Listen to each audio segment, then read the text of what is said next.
খাবার প্রেমীদের কাছে পাতুরি হলো আসলেই একটা লাভ লেটার, দেখতেও খেতেও, যেটা খুললেই বেরিয়ে আসবে চিঠির মতোই মন ভরানো কিছু। নমস্কার, আমি শ্রাবন্তী। আজকে আমি বানাচ্ছি মরশুমের কচি আম দিয়ে চিকেন পাতুরি।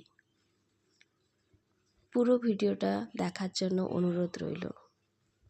পাতুরি বানানোর জন্য আমি নিয়েছি 2 চামচ করে সর্ষে পোস্ত, 4-5 কোয়া রসুন, 2-3টে কাঁচা লঙ্কা, একটা বড় সাইজের পেঁয়াজ কুচিয়ে নিয়েছি। সবগুলোকে একসাথে বেটে নিচ্ছি।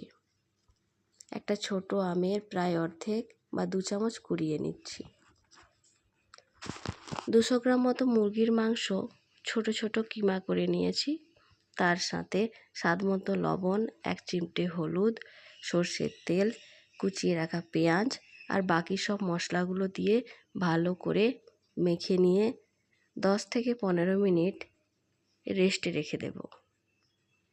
এবার কলার পাতাগুলোকে পাতুরির শেপে কেটে নিয়ে গরম তাওয়ার মধ্যে সেঁকে নেব, যাতে করে কলা পাতার মধ্যে মাখাটা দিলে ফেটে বেরিয়ে না আসে। এবার কলা পাতার মধ্যে অল্প সর্ষের তেল মাখিয়ে মাখাটা দিয়ে ভালো করে চারিদিক সুতো দিয়ে বেঁধে দেব। এটা কিন্তু লাউ পাতা বা কুমড়ো পাতা চিকেনের বদলে মাছ দিয়েও মুড়েও করিয়ে নেওয়া যায়।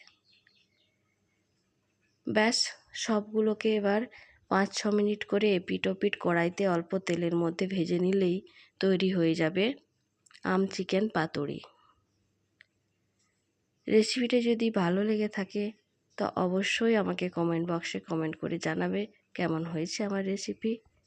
আর যারা ইউটিউব থেকে দেখছো তারা আমার চ্যানেলটিকে সাবস্ক্রাইব করবে, আর যারা ফেসবুক পেজ থেকে দেখছো তারা আমার পেজটিকে ফলো করে রাখবে। সর্ষে পোস্ত, কাঁচা লঙ্কার ঝাঁঝ আর টক মিষ্টি আমের স্বাদে এই পাতুরির স্বাদ হয় অসম্ভব সুন্দর। এই গরমের মধ্যে এটা বানালে আমি নিশ্চিত তোমার ভালো লাগবে। গরম গরম ভাতের সাথে যদি এরকম একটা রেসিপি থাকে তো আর কোনো কথাই হবে না। তো বাড়িতে অবশ্যই বানাবেন, আর বানিয়ে আমাকে জানাতে ভুলবেন না কেমন হয়েছে আমার রেসিপি। দেখা হচ্ছে অন্য একটা রেসিপিতে, অন্য একটা ভিডিওতে। ভালো খান, ভালো থাকুন। টাটা, বাই বাই, ধন্যবাদ।